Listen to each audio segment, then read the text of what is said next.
Okay guys, betul ke orang Rom ni belajar buat kapal dari orang Melayu? Atau kita sebenarnya tengah overclaim level dunia Marvel? Okay, kau dengar sini. Isu baru ni sebab ada seorang pensyarah tempatan kata pelaut Melayu kita ni ajar orang Rom buat kapal perang. Bunyi dia macam sedap lah kan. Tapi bila kau tak check timeline, dia akan terus hancur lah isu ni. Rom bina kapal masa perang Punik pertama 264 sebelum Masihi. Jom Melayu abad ke-7 Masihi. So itu bukan gap 50 tahun Ini adalah 900 tahun jaraknya. Dan bukan dekat je dek.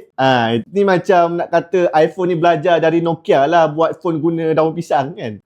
Lepas tu bila orang tanya, mana sumber? Senyap. So ini bahaya tau. Bukan sebab Melayu ni tak hebat, tapi sebab cara kita umumkan teori tu tanpa bukti tu yang buatkan kita ni hilang kredibiliti. Dr. Azizi Osman dari Asia E University terus buat kajian 15 buku surat. Dia periksa semua rekod ni satu persatu. Semua manuskrip dan semua catatan Rom. Tak ada satu bukti pun pertukaran teknologi kapal. Kalau benda sebesar itu berlaku, mestilah ada rekod. Dan Rom ni pula bukan kaleng-kaleng Dia orang catat semua benda. Tapi jangan silap, pelaut Melayu memang hebat. Jom Melayu tu semua engineering genius. Tapi nak bangga pun biarlah dengan ilmu. Bukanlah cerita dongeng macam ni. Kalau nak buat hipotesis ilmiah, sepatutnya macam ni. Mungkin pelaut Asia Tenggara yang disebut dalam catatan Rom itu merujuk kepada pelaut Melayu. Ini boleh dibincangkan lah. Ada asas, ada logik dia kan. Tapi bila kita buat claim terus-terus ni, kita sendiri merosakkan reputasi bangsa, akademik dan institusi. Kadang-kadang kita ni terlalu nak menang naratif. Sampai lupa proses ilmu tu perlukan disiplin. Nak angkat bangsa boleh, tapi janganlah sampai kita hilang fakta. Bangga itu wajib, tapi biarlah dia datang dari kebenaran dan bukan khayalan. Sebab apa? Sebab aku pun Melayu and aku bangga jadi orang Melayu. Aizudin Samni,